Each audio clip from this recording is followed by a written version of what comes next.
जहांगीर तरीन की मुश्किलात में इजाफा। शुगर स्कैंडल में जहांगीर तरीन बेटे और दामाद पर मनी लॉन्ड्रिंग और फ्रॉड का मुकदमा दर्ज। बंद फैक्ट्री में पैसे लगाकर 3 अरब से जायद की मनी लॉन्ड्रिंग की गई।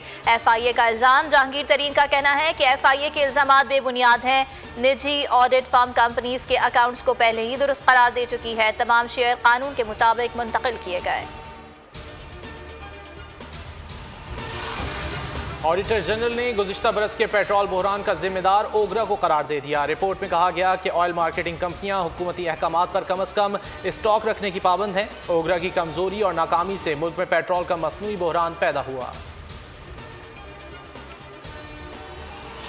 शाहिद खाकान अब्बासी और मौलाना अब्दुल गफूर हैदरी यूसुफ रजा गिलानी को अपोजिशन लीडर न मानने पर मुत्तफिक। ज़राए का दावा। ज़राए के मुताबिक शाहिद खाकान अब्बासी ने कहा कि दीगर जमातों से जल्द मुशावरत करेंगे। मौलाना अब्दुल गफूर हैदरी ने कहा कि पीपल्स पार्टी ने बाप से हिमायत मांगकर सबको मायूस किया। 1,55,000 एकड़ ज़मीन कब्जा माफिया से वागुज़ार कराई जा चुकी। 403 मुकदमा दर्ज किए जा चुके हैं। वज़ीर आला पंजाब उस्मान बुज़दार की न्यूज़ कॉन्फ्रेंस। कहा हुकूमत अवामी मफादात के तहफ़्फ़ुज़ के लिए सरगर्म है।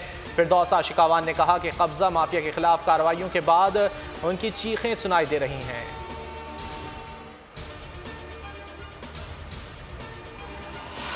वर्ल्ड बैंक रिपोर्ट के मुताबिक पाकिस्तान की GDP शरह नमू जनूबी एशिया में कम तरीन है। 2020 में 20 लाख लोग खत अफलास से नीचे गए। शहरी रहमान का ट्वीट। कहा PTI ने चीनी स्कैंडल में कौमी खजाने को 110 अरब रुपए का नुकसान पहुंचाया।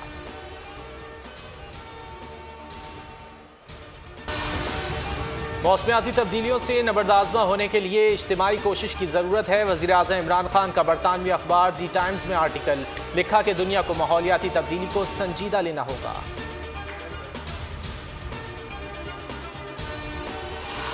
और पाकिस्तान फुटबॉल फेडरेशन पर फीफा पाबंदी लगाएगा या नहीं। डेडलाइन आज रात 8 बजे खत्म होगी। फीफा ने नॉर्मलाइजेशन कमेटी को दफ्तर वापस कराने के लिए आज रात तक अल्टीमेटम दे रखा है। दफ्तर पर अशफाक हुसैन ग्रुप ने कब्जा कर रखा है।